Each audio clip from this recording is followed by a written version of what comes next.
নমস্কার সবাইকে। তো আমি হচ্ছি জয়দীপা আর আমার আরও একটি নতুন মিনি ব্লগে তোমাদেরকে অনেক অনেক স্বাগতম।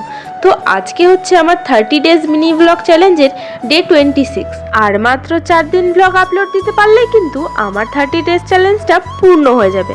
তো চলো আজকের ব্লগটা শুরু করা যাক। তো সকালে ঘুম থেকে ওঠার পর যে সমস্ত কাজকর্মগুলো থাকে সেইগুলো আমি সব কমপ্লিট করে নিচ্ছিলাম।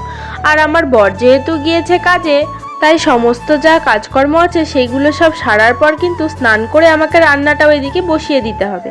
আর সব কিছু কমপ্লিট হয়ে যাওয়ার পর কিন্তু আমি আমার স্নানটাও এদিকে সেরে নিয়েছিলাম।